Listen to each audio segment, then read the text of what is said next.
Assalamualaikum warahmatullahi wabarakatuh, sahabat cinta Islam Channel.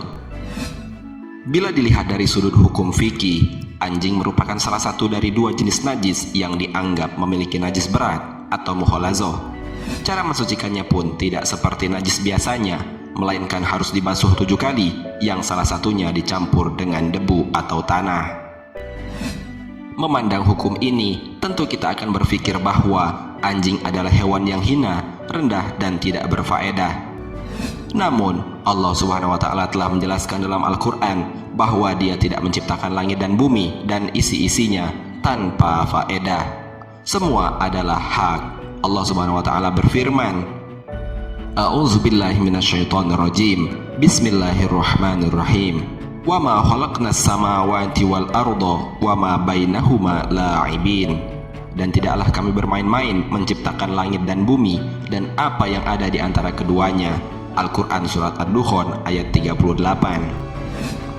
Ayat ini menjelaskan bahwa langit dan bumi beserta segala isinya tidaklah diciptakan dengan sia-sia atau secara kebetulan tanpa maksud dan tujuan. Tetapi semuanya itu diciptakan sesuai dengan rencana dan kehendak Allah Subhanahu wa Ta'ala. Oleh karena itu, kita tidak boleh mencela apapun yang ada di langit dan di bumi, sekalipun itu adalah seekor anjing. Sahabat cinta Islam Channel, jauh sebelum Muhammad SAW diutus dengan syariat Islam, Allah telah memberi pelajaran berharga kepada Abdul Ghaffar dengan seekor anjing. Ia adalah Nabi Nuh alaihissalam. Kronologi penamaan ini karena kisahnya yang dialami dengan seekor anjing. Muhammad bin Hamad ibnu Ilyas al-Misri dalam kitabnya Bada'i al-Zukhruf fi Waqa'i az-Zuhur mengisahkan, Imam Kasai berkata bahwa nama Nuh adalah Abdul Ghaffar dan Yashkur. Disebut Nuh karena saat ia melihat seekor anjing bermata 4, ia berkata, sungguh anjing ini sangat buruk. Tiba-tiba anjing itu berkata, hai Abdul Ghaffar, yang kamu cela itu ukirannya atau zat yang mengukirnya? Apabila celaan itu untuk ukirannya, sungguh seandainya aku bisa memilih, aku tidak ingin menjadi anjing. Dan apabila celaan itu untuk zat yang mengukirnya, maka sama sekali celaan itu tidak patut untuknya, karena dia adalah zat yang melakukan apapun yang dikehendakinya. Setelah itu, Abdul Ghaffar meratapi atas dosa dan kesalahan yang ia lakukan. Karena banyaknya dia menangis, maka dia disebut dengan Nuh, dalam arti meratap.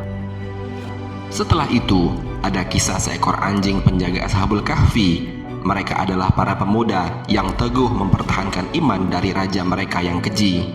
Kemudian, mereka melarikan diri keluar kota itu. Di tengah perjalanannya, mereka diikuti seekor anjing, hingga akhirnya anjing ini menjaga mereka selama di dalam gua. Ulama berkomentar, anjing ini disebut Kimtir. Ia akan masuk surga sebagaimana Ashabul Kahfi. Kisah lengkap perjalanan Ashabul Kahfi ini diabadikan oleh Allah Subhanahu wa Ta'ala dalam Al-Quran Surat Al-Kahfi. Kisah yang lebih menakjubkan terjadi di Mongol, sebab seekor anjing, 40.000 warga Mongol masuk ke dalam agama Islam. Kisah ini tercatat dalam kitab Al-Mu'jam Asy-Syuyukh milik Imam Az-Zahabi dan Ad-Durar Al-Kaminah milik Ibnu Hajar Al-Asqalani. Ibnu Hajar berkata, suatu ketika para pembesar Nasrani berkumpul di Mongol. Mereka datang menghadiri upacara besar yang diselenggarakan sebab salah satu pemerintah Mongol masuk ke dalam agama Nasrani. Dalam upacara tersebut, seorang pembicara dari Nasrani mencaci maki Nabi SAW. Dan di sampingnya ada seekor anjing yang dirantai. Ketika orang itu mulai mencaci Nabi, anjing itu menggeram, memberontak, lalu meloncat dan mengincar lehernya. Hewan ini menggigitnya sangat keras. Para penjaga sampai kesulitan melepaskan gigitannya, dan baru berhasil mereka lepaskan dengan susah payah.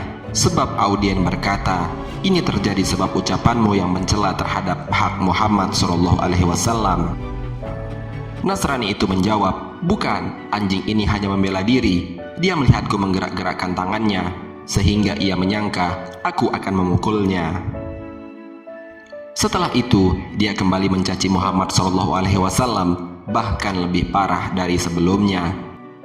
Sontak anjing ini langsung memutus rantai dan melompat menerkam lehernya.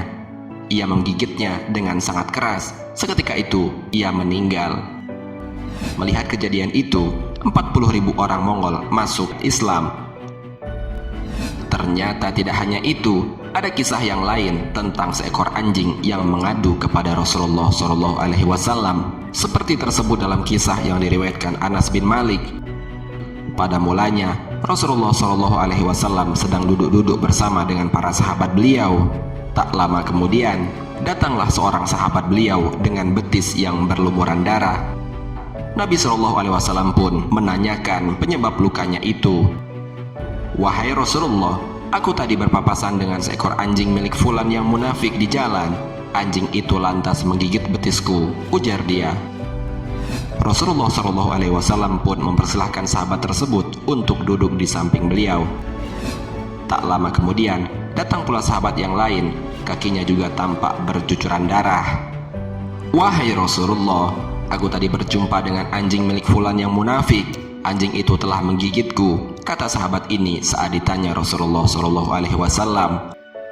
Setelah mendengar penuturan kedua orang tersebut, beliau memutuskan untuk bertindak. "Mari kita datangi anjing itu untuk membunuhnya," ujar Nabi SAW seraya bangkit dari tempat duduknya. Sesampainya Rasulullah SAW dan para sahabatnya di tempat anjing itu berada, saat seseorang dari mereka hendak menghunuskan pedang, tiba-tiba hewan tersebut mendekati Nabi SAW. Anjing ini berkata-kata dengan sangat fasih selayaknya manusia. "Janganlah kalian membunuhku, sebab aku adalah anjing yang beriman kepada Allah dan Rasul-Nya," ucap anjing tersebut. "Mengapa engkau menggigit kedua orang ini?" tanya Rasulullah SAW lagi. "Wahai Rasulullah," jawab anjing itu, "aku adalah anjing yang diperintahkan untuk menggigit siapa saja yang mencela Abu Bakar dan Umar." Mendengar kesaksian anjing tersebut, kedua sahabat yang kakinya luka itu kemudian mengakui kesalahannya. "Sesungguhnya kami bertaubat kepada Allah dan Rasul-Nya," kata mereka. Kedudukan Abu Bakar dan Umar di sisi Rasulullah SAW memang sangat mulia.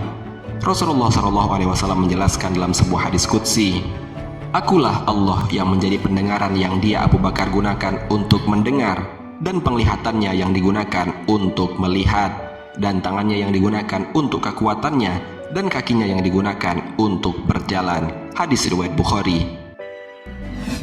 Tentang sahabatnya yang bergelar Al-Faruq, Nabi SAW pernah bersabda, "Umar bin Khattab bersamaku dimanapun aku sukai, dan aku pun bersamanya dimanapun dia menyukainya." Kebenaran setelah aku pada diri Umar bin Khattab dimanapun dia berada. Sahabat Cinta Islam Channel, demikianlah kisah hikmah dari seekor anjing yang diciptakan Allah Subhanahu wa Ta'ala. Pada intinya, semua yang diciptakan oleh Allah Subhanahu wa Ta'ala tentu memiliki peran dan fungsinya masing-masing. Kita sebagai orang yang beriman dituntut untuk menyayangi semua ciptaan Allah yang Allah ciptakan di bumi ini, karena sesungguhnya barang siapa yang mencintai ciptaan Allah, pasti Allah akan mencintainya. Rasulullah SAW bersabda, "Sesungguhnya Allah hanya menyayangi hamba-hambanya yang penyayang."